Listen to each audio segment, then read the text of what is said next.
तो कल तो तुम लोगों ने नियो रियलिज्म के बारे में पढ़ा ही था, और हम लोगों ने देखा था कि कैसे नियो रियलिज्म को ही हम स्ट्रक्चरलिज्म भी कहते हैं, स्ट्रक्चरल रियलिज्म भी कहते हैं। और ये भी याद होगा आपको कि इसको देने वालों में केनेथ वॉल्ट्ज का नाम हम लोगों ने लिया था। और कोई खास बात आप बता सकते हैं रियलिज्म और नियो रियलिज्म के बीच में क्या अंतर था? एक सिमिलैरिटी और एक डिससिमिलैरिटी, क्या कोई बता सकता है? मैम, दोनों ने नेशनल इंटरेस्ट को अडॉप्ट किया है, सिमिलैरिटी होगी मैम। हाँ। और डिसिमिलैरिटी होगी मैम कि जो नियो रियलिज्म है उसने इंडियन इंटरनेशनल पॉलिटिकल सिस्टम पे ज्यादा ये दिया है, मतलब ज्यादा उन्होंने उन्हें अडेप्ट किया है। और जो रियलिज्म है उन्होंने ह्यूमन नेचर को अडेप्ट किया ना। Right right. तो जो सिमिलैरिटी है उसमें ये कि दोनों ही पावर को मानते हैं कि वो इंटरनेशनल रिलेशन का मुख्य बिंदु है, और they define national interest as power. However, the difference is that while realists find the source of realism in human nature, neo-realists find the source of uh, like power, realism, everything. They find it in international political structures. That is why we say that it is structural realism. जैसा हम लोगों ने कल भी देखा था कि कैसे दो विश्व युद्धों के बीच और द्वितीय विश्व युद्ध के बाद एक नए प्रकार का पॉलिटिकल स्ट्रक्चर अंतरराष्ट्रीय स्तर पर बना था, जिसको हम लोगों ने बाइपोलर सिस्टम का नाम दिया था। और ये जो सिस्टम बना उसने विश्व की राजनीति में परिवर्तन ला दिए। यूरोसेंट्रिक जो पॉलिटिक्स थी वो अब समाप्त हो गई। अब Britain was not great Britain, अब दो डिफरेंट पावर्स यूएसए और यूएसएसआर वो इमर्ज की। यूएसए जो इसने एक लंबे समय तक आइसोलेशन की पॉलिसी को अपना रखा था, एटम बम गिराने के बाद वो सुपर पावर बन गया। दूसरी तरफ रशिया जब तक था 1917 तक, वो एक पावर के रूप में तो था लेकिन एक बड़ी शक्ति नहीं देखा जाता था। But when it became Union of Soviet Socialist Republics in 1970, after that we see the emergence of communist Russia, USSR as a major power in the world. और 1945 के बाद यही दोनों बड़ी शक्तियां हमें दिखाई देती हैं। दोनों के बीच में जो आदान प्रदान हुआ, जो इंटरैक्शन हुआ, उसने इंटरनेशनल पॉलिटिकल सिस्टम को, पॉलिटिकल सिनारियो को डिफाइन किया। हम लोगों ने ये भी चर्चा की थी कि जो बड़ी शक्तियां हैं उनका उत्थान और पतन ये प्रभावित करता है इंटरनेशनल पॉलिटिकल स्ट्रक्चर को, ऐसा नियो रियलिस्ट मानते हैं। और ये हम लोगों ने देखा भी ब्रिटेन के पतन से और यूएसएसआर और यूएसए के इमर्जेंस से।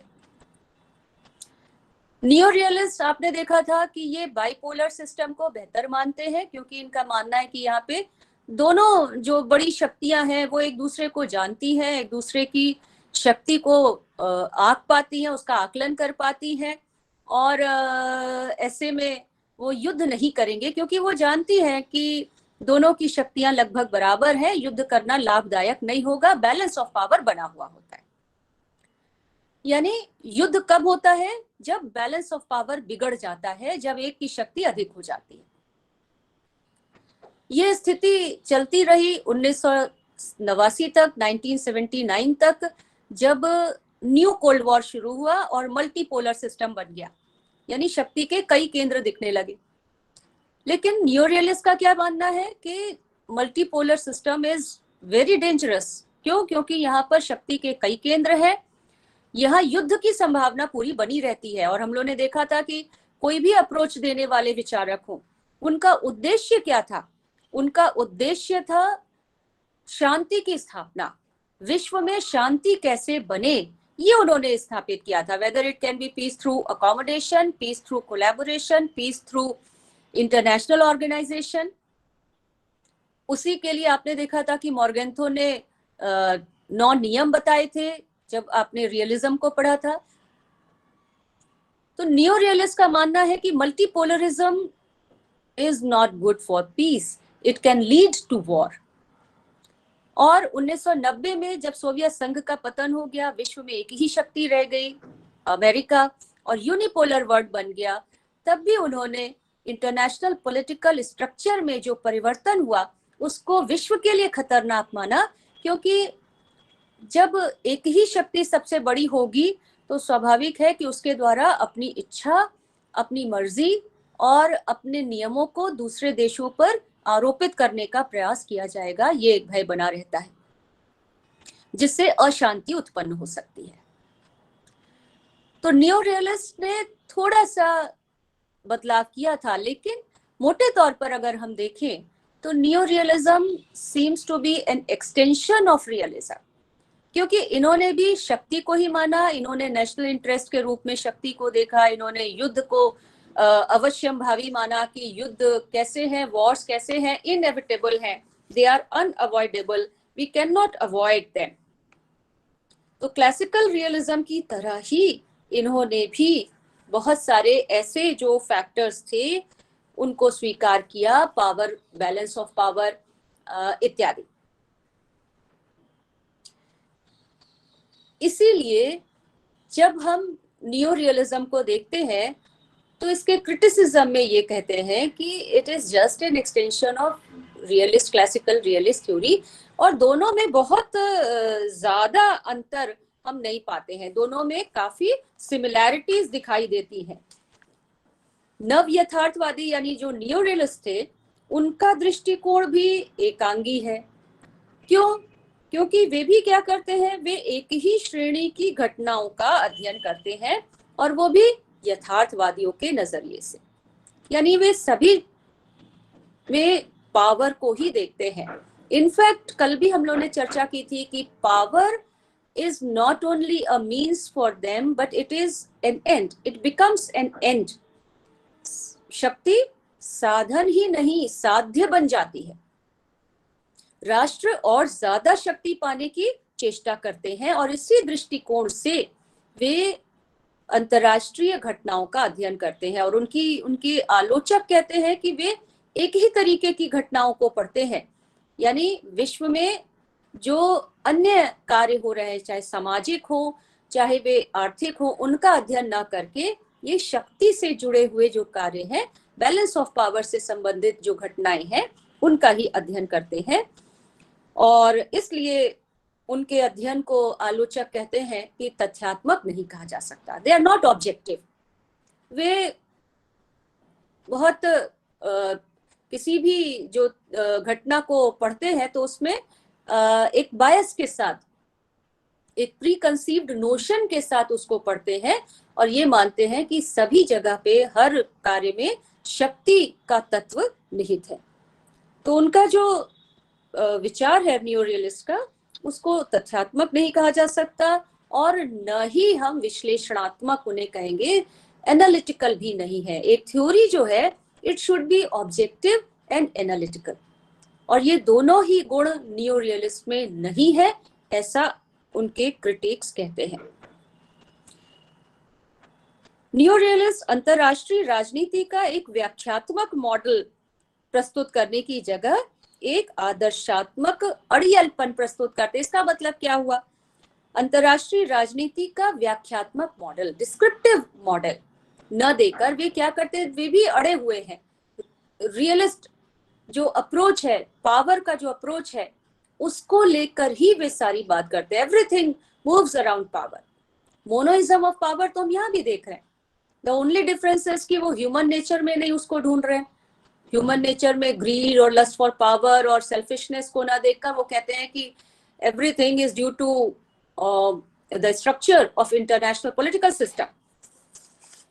तो अंतरराष्ट्रीय राजनीति का वो एक ऐसा मॉडल नहीं प्रस्तुत करते जो उपयुक्त हो, जो समुचित हो, जो एडिक्वेट हो। और इसलिए नव यथार्थवाद को जो क्लासिकल रियलिज्म था उसका ही एक एक्सटेंशन कहा जाता है, न कि इसको एक नए सिद्धांत के रूप में देखा गया, क्योंकि दोनों की मान्यताएं लगभग समान है। दोनों ही ये मानते हैं कि international politics revolves around power, power is everything, this is what they believe. तो जो मॉर्गेंथो का सिद्धांत था उससे थोड़ा सा अलग होते हुए भी ये उसी को आगे बढ़ाने का काम करते हैं। और ये भी आपको याद होगा कि इनफैक्ट इन्होंने, मॉर्गेंथो ने जो मॉरल वैल्यूज की बात कही थी, या कह दीजिए कि उसने कूटनीति के, राजनय के जो 9 नियम दिए थे, उनको भी they give away even that. और उनका कहना है कि जो राजनेता होते हैं उनके सामने बहुत सारी कॉम्प्लेक्स सिचुएशंस होती हैं which are always changing, which are dynamic, और इसलिए कुछ नियम देना बहुत कठिन काम है, नियमों में बांधा नहीं जा सकता, और इसलिए they do away with these rules जो मॉर्गेंथो ने दिए थे कूटनीति के। वो कहता है कि अगर कूटनीति के नियमों का पालन किया जाए तो कूटनीति के माध्यम से शांतिपूर्ण तरीके से हल किया जा सकता है समस्या को। तो this is how new realist are criticized. Although हम कह सकते हैं कि new realism seems more as an updated enrichment of the theory। ये जरूर है कि थोड़ा सा इन्होंने रियलिज्म को बेहतर बनाने का काम अवश्य किया है, लेकिन बहुत ज्यादा उसमें कोई नयापन नहीं लेकर वो आए हैं।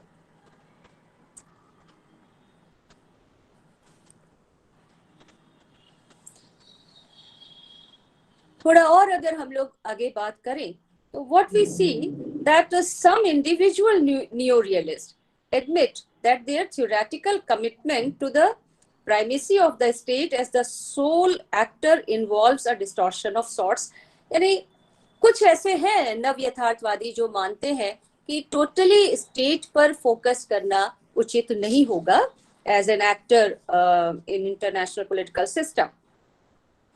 केनेथ वॉल्ट्ज भी कहते हैं कि states are not in fact unitary and autonomous actors, कि राज्य ऑटोनोमस नहीं है। वे जैसे हम लोगों ने कल भी देखा था कि ये कहा गया कि एक विकेंद्रित जो अराजक व्यवस्था होती है उसमें बहुत सारे सॉवरेन स्टेट्स होते हैं, एंड ये सॉवरेन स्टेट्स अपनी मर्जी से काम करने के लिए मुक्त होते हैं, क्योंकि उनके ऊपर कोई अंतरराष्ट्रीय, कोई विश्व व्यवस्था नहीं है, कोई सुप्रानेशनल बॉडी उनके ऊपर नहीं है जो उनको कंट्रोल करे, और वे अपने आंतरिक और बाह्य नीति को तय करने के लिए स्वतंत्र होते हैं।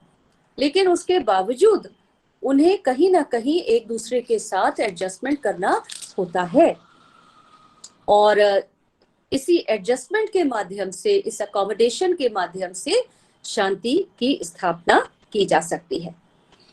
तो नियो रियलिज्म में जो आपने देखा कि कैसे यहाँ पर भी राज्यों की स्वायत्तता की बात कही जाती है, जो मॉर्गेंथो ने भी कहा था। मॉर्गेंथो ने जो अपने 6 सिद्धांत दिए थे उनमें उन्होंने राज्यों की स्वायत्तता की बात कही थी, लेकिन यहाँ पर हम देखते हैं कि केनेथ वॉल्ट्ज ये बात मानते हैं कि states are not totally autonomous, पूरी तरीके से हम उनको स्वायत्त नहीं कह सकते हैं। एक बात और मेंशन करना चाहूंगी, और वो है लो पॉलिटिक्स और हाई पॉलिटिक्स की। What is that? Low politics का क्या मतलब है और हाई पॉलिटिक्स का क्या मतलब है? हाई पॉलिटिक्स का मतलब है पॉलिटिकल एंड मिलिट्री फैक्टर्स। किसी भी राज्य के अंदर 2 तरीके के फैक्टर्स के ग्रुप्स हो सकते हैं। एक है पॉलिटिको मिलिट्री फैक्टर्स, और दूसरा है जो इससे थोड़ा सा अलग है, जो सोशियो इकोनॉमिक फैक्टर्स के तौर पर देखे जा सकते हैं। तो एक और पॉलिटिको मिलिट्री, जिसमें राजनीति और सेना किस तरीके से राज्य को प्रभावित करती है, और इसमें कहीं पे भी अर्थ को या सोशल रिलेशनशिप्स को नहीं शामिल किया जाता है। और दूसरी ओर लो पॉलिटिक्स है, जिसमें हम सोशल इकोनॉमिक जो रिलेशनशिप्स हैं उनको शामिल करते हैं।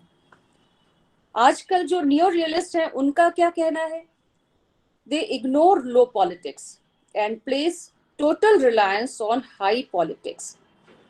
ये नियो रियलिस्ट की खासियत है, यानी वो पॉलिटिको मिलिट्री फैक्टर पर बहुत ज्यादा बल देते हैं। राज्य के अंदर जो राजनीतिक और सैन्य कारक हैं जो राज्य की शक्ति को बढ़ाते हैं, इस पर फोकस है। और आज आप क्या देखते हैं, इंडिया कैसा देश है जिसको हम कहते हैं India is a soft power. क्यों? क्योंकि हम इकोनॉमिक और सोशल रिलेशनशिप पर ज्यादा बल देते हैं, इकोनॉमिक फैक्टर्स पर, और सोशल रिलेशनशिप, कल्चरल जो हमारे फैक्टर्स हैं, culturally we try to influence other countries. हम संस्कृति के माध्यम से, हम युद्ध के माध्यम से दूसरे देशों को प्रभावित नहीं करना चाहते, बल्कि सामाजिक तौर पर। जैसे अभी देख रहे हैं आपकी भारत के द्वारा जो वैक्सीन विकसित की गई, भारत उस वैक्सीन को कई अन्य देशों को भेज रहा है, उसका निर्यात कर रहा है, और इस तरीके से वो अपनी साख को पुख्ता कर रहा है, अपनी पावर को बढ़ा रहा है।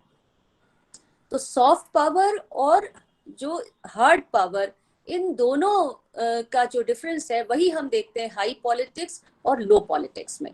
हाई पॉलिटिक्स जहां पर पूरी तरीके से राजनीति और सेना राज्य को मजबूत बनाने के काम आती है। और शायद आपको याद होगा, हम लोगों ने पहले भी पढ़ा है कभी, कि शक्ति का अगर हम केवल राजनीतिक और सैन्य आधार लेंगे तो वो शक्ति स्थायी नहीं होती, अस्थायी होती है।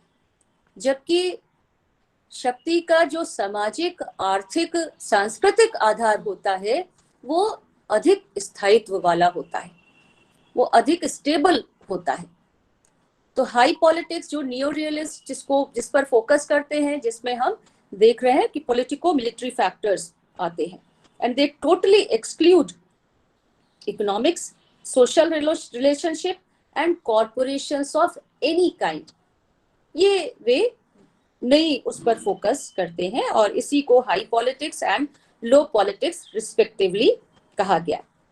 The tendency to ignore low politics and place total reliance on high politics is very strong among the neo-realists, जैसा कि क्लासिकल रियलिस्ट के साथ भी था, जो कि शक्ति के अंदर राजनीतिक और सैन्य शक्ति को ही रखते थे।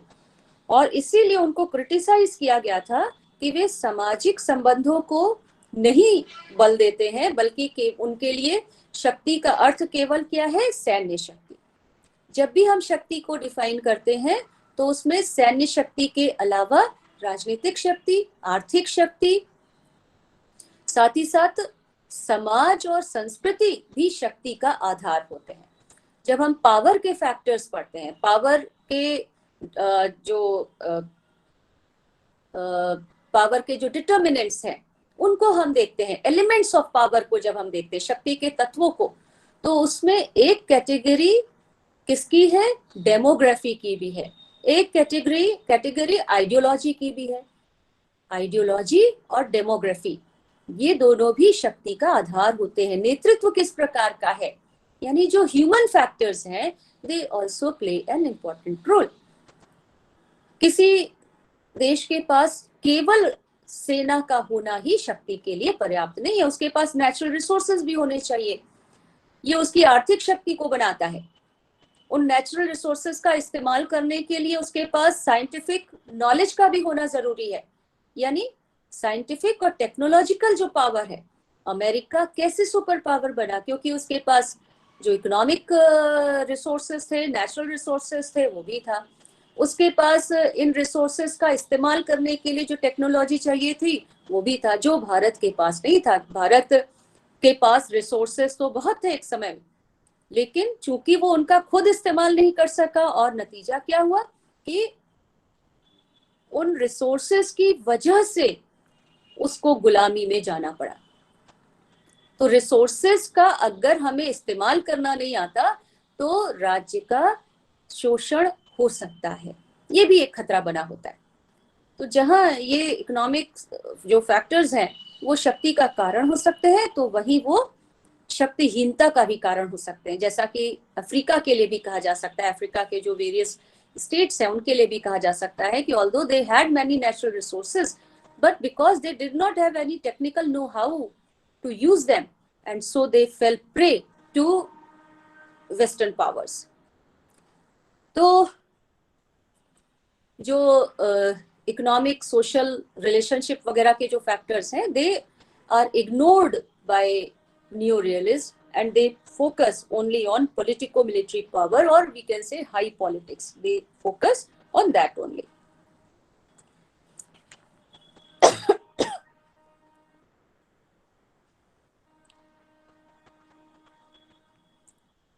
अब 1945 के बाद देखिए थोड़ा परिवर्तन आया, और 1990 के बाद और ज्यादा परिवर्तन आ गया। क्या हुआ? 1945 के बाद कोलोनियलिज्म का अंत होने लगा, बहुत सारे अफ्रीका और एशिया के देश आजाद हो गए, तो इंपीरियलिज्म, कोलोनियलिज्म का विरोध भी हुआ और साथ ही साथ अंत हो गया। Rise of new states was a feature in 1940s and 1950s। Asia Africa में कई नए राज्यों का निर्माण हुआ, भारत भी उनमें से एक था। साथ ही साथ यूनाइटेड नेशंस का रोल पड़ा। लीग ऑफ नेशन जहां काफी कमजोर था, वहीं यूनाइटेड नेशंस वाज स्ट्रॉन्गर, और उसका रोल भी काफी बड़ा, और कई जगहों पर उसने अपना काम भी किया। 1950 में ही सबसे पहले उसके सामने मौका आ गया जब कोरिया का युद्ध हुआ। ये अलग बात है कि वहां पर भी हम कलेक्टिव सिक्योरिटी को काम करते नहीं देखते हैं। We see balance of power in the working, because उस समय फिर दो ग्रुप बन गए थे, एक तरफ कम्युनिस्ट थे, एक तरफ कैपिटलिस्ट थे, नॉर्थ कोरिया और साउथ कोरिया की ओर से। फिर भी कई ऐसे मौके आए जिनमें यूनाइटेड नेशंस ने अपना रोल प्ले किया, जिसमें हम लोग 62 का क्यूबा क्राइसिस भी देखते हैं, which was of course solve because two super powers were involve in that, और उन्हें मालूम था कि एक गलत निर्णय कैटास्ट्रोफी को ला सकता है। एंड सो इसके अलावा अरब इजराइल जो संकट था 1967 में, उसको कह सकते हैं कि यूनाइटेड नेशंस की मदद से, इंटरनेशनल जो इंटरवेंशन हुआ उसकी वजह से इसको रोका जा सका।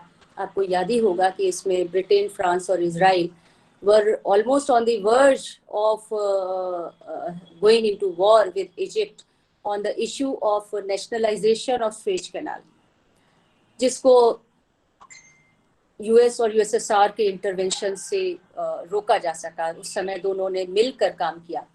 तो there are many instances where United Nations played a positive role. डिसआर्मामेंट में उसने काफी रोल प्ले किया। पीस की जो टॉक्स थी उनमें यूएन का रोल हम कह सकते हैं, although there were some instances where UN failed। फिर भी हम देखते हैं कि ये अच्छे कार्य हुए। यूरोप का इंटीग्रेशन हुआ, ईसी पहले यूरोपियन कम्युनिटी और उसके बाद यूरोपियन यूनियन का निर्माण हो गया। तो इन सब ने क्या किया कि ऐसा लगने लगा कि धीरे धीरे हम कोऑपरेशन की ओर बढ़ रहे हैं। यहाँ तक कि साउथ एशियन यूनियन की भी बात कही जा रही थी। सार्क का निर्माण हुआ 1984 में, और उसके बाद फिर ऐसा समझा जाने लगा कि शायद हम साप्टा और साफ्टा यानी South Asia preferential trade association से South Asia free trade association, और उसके बाद हम SAU साउथ एशियन यूनियन की तरफ बढ़ेंगे। although it did not happen because of several bilateral issues between these South Asian nations। लेकिन 1980 के बाद ऐसा लगने लगा था कि हम एक बेहतर और जस्ट इंटरनेशनल ऑर्डर की ओर जा रहे हैं। एक वर्ल्ड सिस्टम का निर्माण शायद हो सकता है। although it did not happen, and after 91, after the collapse of USSR, हम देखते हैं कि फिर एक नए प्रकार की व्यवस्था बनी। although ग्लोबलाइजेशन ने राज्यों को आपस में बांधने का काम किया, और WTO which was an economic organization, इसने वर्ल्ड ट्रेड ऑर्गेनाइजेशन, इसने नेशंस को एक प्लेटफॉर्म पे लाने का कुछ समय तक उसने ये काम किया। तो नियो रियलिस्ट ने ये सारी बातें शायद महसूस नहीं की, और उन्होंने इस चीज को शायद नहीं देखा, and they neglected this factor, and they proceeded with the assumption that the state is the primary unit and actor in world politics.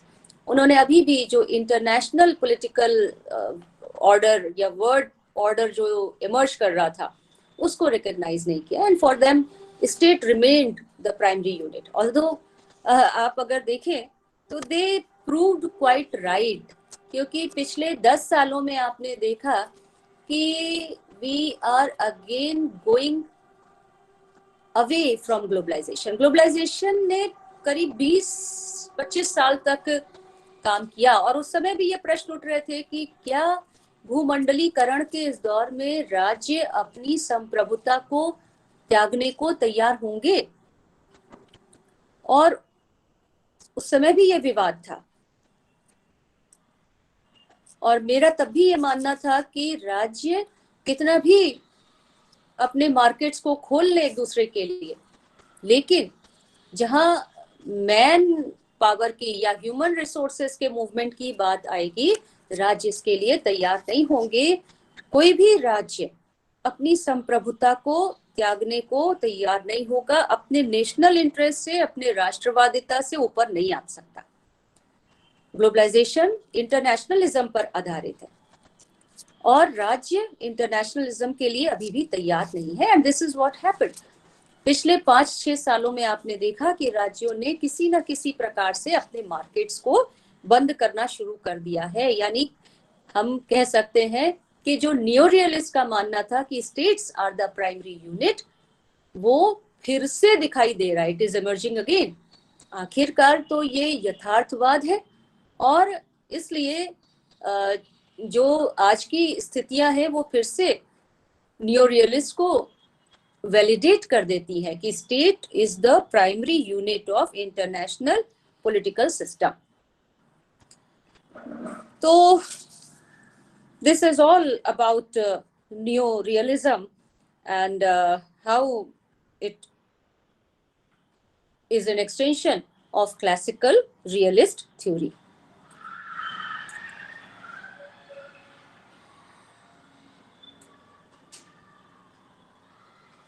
तो इतनी बातें आपको समझ में आ रही हैं? Any questions?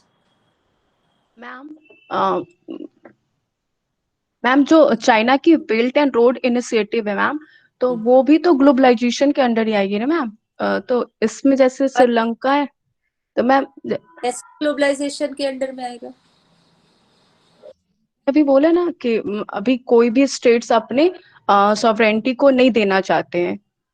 तो मैम जैसे चाइना ने श्रीलंका के अंडर 100 इयर्स के लिए उनका पोर्ट ले लिया मैम, तो वो तो इंटरफेरेंस हुआ ना मैम उनके सॉवरेंटी में. तो ये एक वन टाइप ऑफ कॉलोनिज्म हो गया ना, मतलब नियो कॉलोनिज्म टाइप से हो गया ना ma'am. Very much correct. This is why China is being criticized. What it is doing is that in the name of financial aid, in the name of developing port or road, Belt and Road Initiative, ये क्या कर रहा है? उस राज्य को अपने कर्ज में डुबो दे रहा है और इस तरीके से उसे अपने साथ बांध ले रहा है. हम्बनटोटा का जो पोर्ट है श्रीलंका का, उसको चाइना ने डेवलप किया और 100 साल की लीज पर ले लिया. इसी तरीके से और जगहों पे भी उसने किया, म्यांमार में भी किया, अभी पाकिस्तान में तो है ही ग्वादर पोर्ट.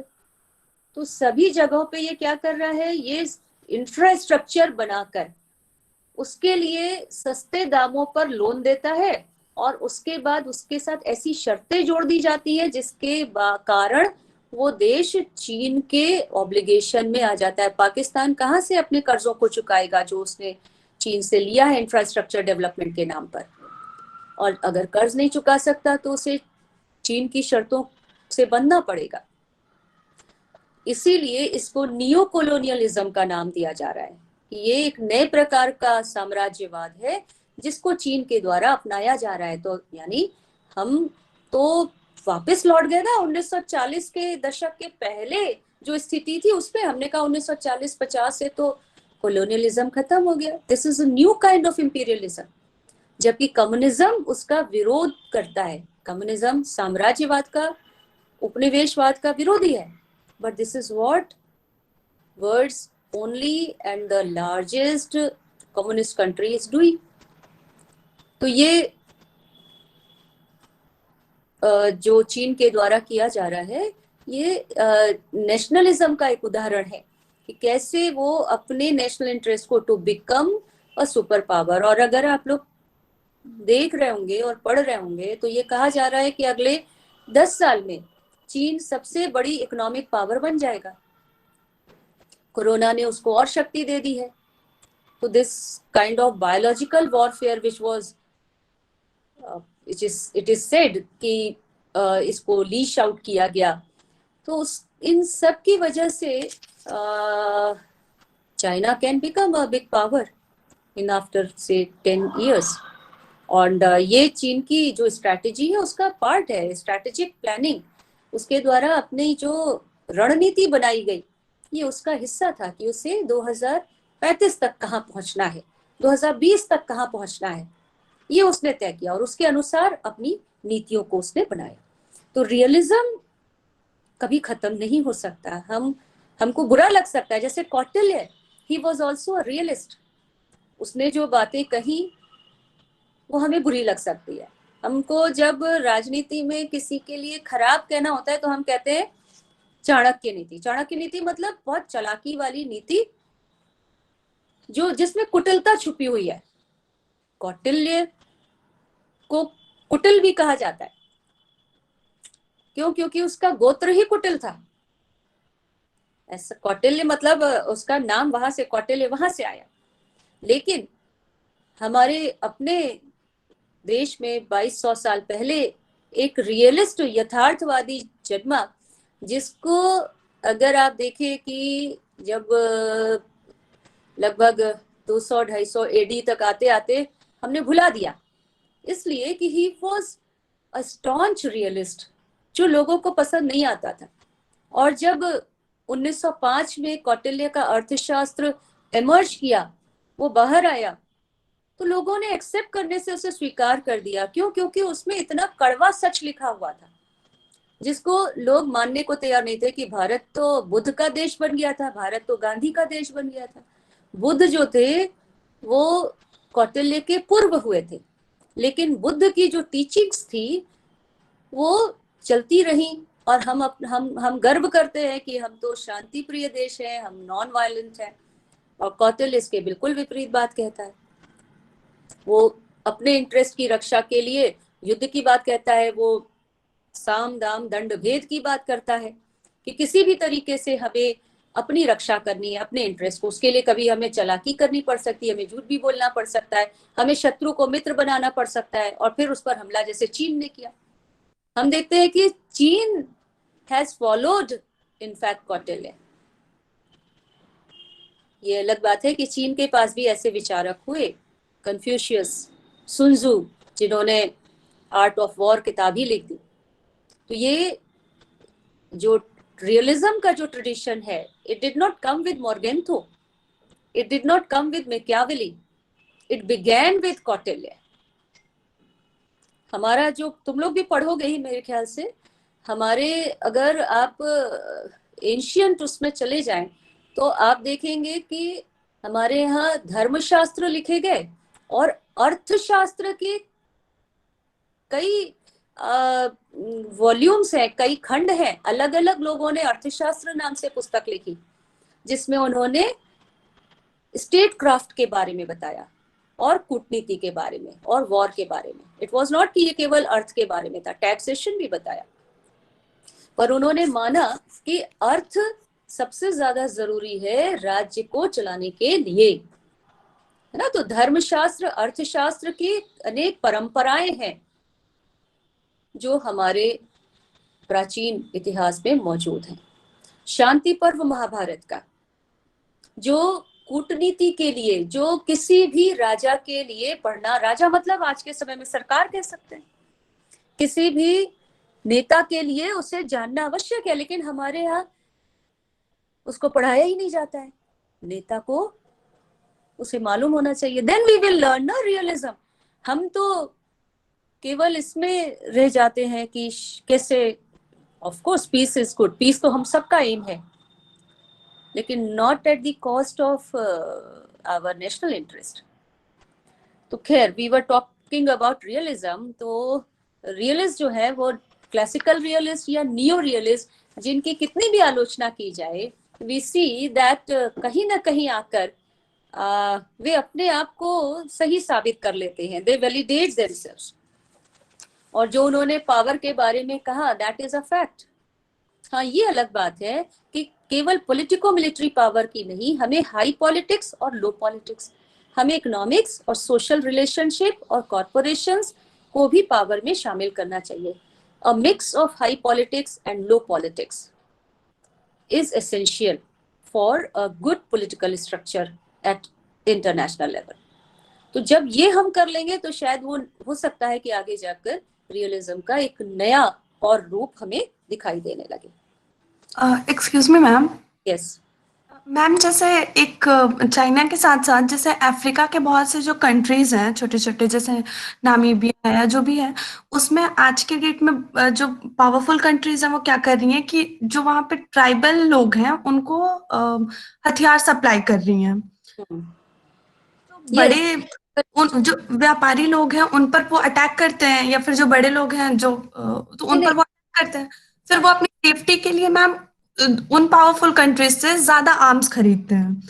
तो मैम एक टाइम पे ये भी तो हो सकता है कि ये भी एक न्यू कॉलोनिज्म का हो कि जब वो कंट्री कमजोर हो जाएगी, बिल्कुल जब वहां पे गृह युद्ध जैसी स्थिति आ जाएगी, तो जो पावरफुल कंट्री है वो उसको अपनी कॉलोनी बना सकती है। बेटा, this had happened earlier Swati. Yes ma'am, ऐसा हुआ है, जैसे साउथ अफ्रीका में भी यही हुआ था।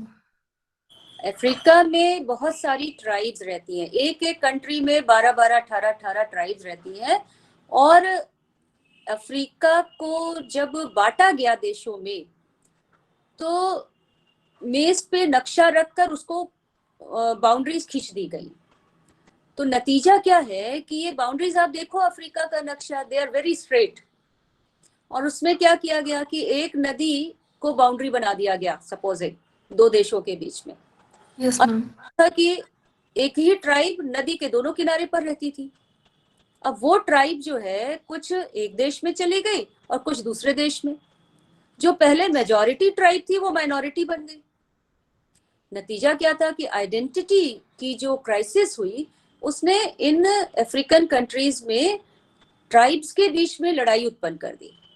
And this all happened in the beginning of the 20th century itself. उसके पहले तो ये यहाँ पे कॉलोनियलिज्म को स्थापित करना कोई मुश्किल काम नहीं था। दास्ता ही वहां से शुरू हुई। स्लेवरी जो थी वो अफ्रीका से शुरू हुई। अफ्रीका से स्लेव्स पकड़ के जानवरों की तरह उनको लेकर गए, अमेरिका लेकर गए और देशों में भी गए जहां पर उनको बेचा गया। If you want to know more about it, you can read a book called the root, ROOT, root. It's very good book. और उससे तुम्हें पता चलेगा कि स्लेवरी कैसे चली और धीरे धीरे इमेंसिपेशन भी हुआ। And you can see that although racialism अभी बचा हुआ है। तो इन देशों में 1940-50 के बाद जब अफ्रीका और एशिया में नव जागरण का पीरियड कहा जाता है, रेनेसां का पीरियड कहा जाता है, क्योंकि ये देश स्वतंत्र हो रहे थे, नए आजाद हो रहे थे। तो इन देशों में ये नई समस्या उत्पन्न हो गई, गृह युद्ध जैसी स्थिति बनने लगी, क्योंकि जो ट्राइब्स थी वो आपस में लड़ रही थी। और जैसे भारत में किया था पोर्तुगीज ने, डच ने और अंग्रेजों ने, कि एक एक ग्रुप को शस्त्र प्रदान कर देना और उनके माध्यम से अपनी लड़ाई लड़ना, वैसा ही काम वहां पे किया जा रहा था। एंड दिस इज वाई यहाँ के बहुत सारे देशों में मिलिट्री रूल स्थापित हुआ। कई जगह पे कूज हुए और वहां पर जो शासन था उसको पलट दिया गया, सत्ता पलट दी गई। कई देशों में डिक्टेटर्स आ गए। 1990-91 में आके नामीबिया की आजादी तो 1990 में हुई। और एक लंबे समय तक ये जर्मनी और उसके बाद साउथ अफ्रीका के नियंत्रण में रहा, उसका पड़ोसी अंगोला। ये सभी देश धीरे धीरे इन्होंने they passed the torch of liberty to each other. Angola की यूएसएसआर ने सहायता की और नामीबिया की सहायता की। इस तरीके से कॉलोनियलिज्म से मुक्त हो पाए। But after getting freed, after getting decolonized, what happened? they again went to those only powers which had colonized them for development, for economic aid. तो यद्यपि राजनीतिक रूप से ये आजाद हो गए, लेकिन इकोनॉमिकली ये अभी भी डिपेंडेंट रहे उस देश के ऊपर जिसने कभी इनको अपनी कॉलोनी बनाया था. तो this happened to almost all countries. और तुमको पता है कि भारत ने कॉलोनियलिज्म का बड़ा विरोध किया था, और नामीबिया जो पहले साउथ वेस्ट अफ्रीका के नाम से जाना जाता था, उसकी आज़ादी की लड़ाई में भारत ने बड़ा सहयोग किया था. इनफैक्ट दिल्ली में एक स्वापो का ऑफिस था, South West African People's Organisation स्वापो, और उसके जो नेता थे सैम नुयोमो, जो आज़ाद नामीबिया के पहले प्रधानमंत्री बने, उनको भारत ने अपने नेहरू अवार्ड से सम्मानित किया था. लेकिन जब नामीबिया आज़ाद हुआ तो उसने पहली दोस्ती भारत के साथ नहीं की, उसने पहली दोस्ती उन देशों के साथ की जो उसके कॉलोनियलिज्म के लिए जिम्मेदार थे. तो ये एक बहुत आश्चर्य की बात थी. In fact my research work was on Namibia, that is why I am able to tell you. 1992 में, और उसी समय लगभग नामीबिया आजाद हो गया था. जब तक मैं कर रही थी इट हैड बिकम डिकोलोनाइज्ड. तो it was very disturbing to see this. This is the reality. So, ma'am तो इस एग्जाम्पल को भी लिख सकते हैं ना, जैसे अगर कुछ अगर आप में आ रही है कोई चीज तो आप उसको कोट कर सकते हैं. You can write your answer even to me and मैं उसको देखकर आपको बता भी दूंगी. Okay ma'am, thank you ma'am. तो एक दो कॉन्सेप्ट आपके साथ डिस्कस करना चाह रही थी, एंड आप उसको नोट भी कर लीजिए. पहला है एंड ऑफ हिस्ट्री और दूसरा है clash of civilization. End of history यानी इतिहास का अंत, एंड ऑफ हिस्ट्री. इसको देने वाले थे फ्रांसिस फुकुयामा. फ्रांसिस फुकुयामा ने इसको दिया था and of history. And of history का मतलब क्या हुआ? The end of history thesis has two elements. One, that there has been no ideological breakthrough of any kind after the collapse of Soviet communism. And two, that all countries of the world have either adopted or are soon going to adopt the Western model of capitalist market economy and liberal model of thought. और इस तरीके से उन्होंने कहा कि history जो है वो अब स्थिर हो गई है. It has come to a stand still. यानी एंड ऑफ हिस्ट्री जो फ्रांसिस फुकुयामा ने दिया विचार, वो उन्होंने कहा कि सोवियत संघ के अंत के साथ कम्युनिज्म का तो खात्मा हो गया, और ये सिद्ध हो गया कि कम्युनिज्म सही नहीं था. और साथ ही साथ अब राज्यों के सामने कोई ऑप्शन नहीं है. उनके सामने वेस्टर्न डेमोक्रेसी का जो मॉडल है, जो मार्केट इकोनॉमी का जो मॉडल है, उससे ही उन्हें अपनाना पड़ेगा. तो ये बड़ा ही मुझे तो ये विचार बहुत पिक्यूलियर लगा, क्यूर लगा, इसलिए कि ये how much it is US centric. पहले भी हम लोगों ने बात की थी कि जो रियलिस्ट थे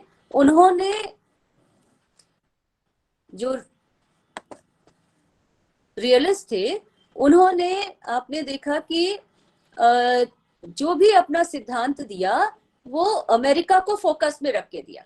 दे tried to justify American foreign policy. उन्होंने जस्टिफाई किया कि आइसोलेशनिज्म को अमेरिका ने क्यों छोड़ा. उन्होंने अमेरिका के इंटरवेंशनिज्म को जस्टिफाई किया. और अब 1990 में जब सोवियत संघ का अंत हो गया, तब उन्होंने क्या कहना शुरू करा कि now it is end of history. History has come to a stand still. और अब राज्यों के सामने एक ही ऑप्शन है कि वो वेस्टर्न मॉडल ऑफ डेमोक्रेसी को, मार्केट इकोनॉमी को अपनाए. तो ये एक ऐसा विचार जो बड़ा ही I find it very grotesque. In fact मुझे ये पढ़कर समझकर ये बहुत अजीब लगता है कि एंड ऑफ हिस्ट्री हो गई। क्यों? क्योंकि कम्युनिज्म खत्म हो गया, अब कोई और विचार है नहीं, एक ही है। ये it is height of sense of superiority. तो history in this sense has come to a stand still, और दूसरे शब्दों में कह सकते हैं कि it means western model of capitalist market economy and liberal mode of thought have come to stay forever. कि यही तो लड़ाई थी शीत युद्ध के बीच में, पूंजीवाद और साम्यवाद, कौन सी विचारधारा उचित है। और अब कहा गया कि अब तो साम्यवादी विचारधारा पराजित हो गई, उसका अंत हो गया, यानी पूंजीवाद जीत गया। और पूंजीवाद जीत गया और वही अब समाज में रहेगा। सभी देशों को इसी विचारधारा को अपना लेना चाहिए। Western values and way of life alone constitute a driving force in the whole world. So this is end of history. This idea is very peculiar. So you may be asked कि end of history क्या है, उसके बारे में बताएं। तो ये आप जरूर तैयार करें। फ्रांसिस फुकुयामा के द्वारा ये विचार दिया गया था। अच्छा, अगर आप कहेंगे कि भाई आज तो जो फैक्ट है ये तो कि कम्युनिज्म खत्म हो गया है और जो बचा है वो तो वेस्टर्न मॉडल बचा हुआ है, उसका जो डेमोक्रेसी का जो मॉडल है वही बचा हुआ है। अमेरिका की विचारधारा जीत गई है। We can see it as the triumph of United States. उसका जो कैपिटलिज्म था वो कम्युनिज्म के ऊपर जीत गया है। इस तरीके से इसको प्रेजेंट किया जाता है और अमेरिकन जो हेजिमोनी है उसको ये एस्टैब्लिश कर देता है। तो ये भी एक ऐसा विचार है about which you can right a short essay of say 250 words and send to me. दूसरा जो विचार है जो सैमुअल हटिंगटन ने दिया, उन्होंने इस नाम की एक किताब भी लिखी थी, clash of civilizations. Clash of civilizations Huntington के द्वारा कहा गया कि that we are moving from a global triumph of liberal democratic capitalism to a foreboding about a coming clash of civilization between Christian West and an emerging Confucian Islamic civilizational alliance. Now, do you see any truth in this? क्या आप ऐसा पाते हैं कि western model जो democracy का है उसके बीच और जो कन्फ्यूशियन एंड इस्लामिक मॉडल है ना, कन्फ्यूशियस कहाँ का है? चीन का है, और दूसरी ओर इस्लामिक वर्ल्ड है, इनके और अमेरिका के बीच में clash is inevitable. So what Samuel Huntington said about 20 years back, is it proving correct? इसके विषय में आपको सोचना चाहिए. You must think about it, because I feel that what was said at that time is being enacted before our eyes nowadays. हम इसको 2001 के बाद से हम ऐसा होता हुआ देख सकते हैं. कोल्ड वॉर खत्म हो गया और डिक्लाइन हो गया सोवियत यूनियन का, और सिविल वॉर जगह जगह पे हुए. Yugoslavia, Somalia, Haiti, Rwanda, Burundi, Zaire, ये सभी जगहें जो हैं बड़ी वोलेटाइल दिखाई देती हैं. और ऐसे में पूरा विश्व जो है कोल्ड वॉर के बाद 2 जोन्स में बटा दिखता है, zone of peace and zone of turmoil. कुछ ऐसे क्षेत्र हैं जहां पर शांति है, और there is a zone of turmoil also, जहां पर लगातार कुछ ना कुछ समस्याएं बनी हुई हैं. तो this idea of Samuel Huntington, this book is very popular and net पर भी अवेलेबल है. You can download it and read it. बहुत ज्यादा पेजेस नहीं है, you can go through it. तो मैं चाहूंगी कि इस बारे में आप लोग और पढ़कर क्लास में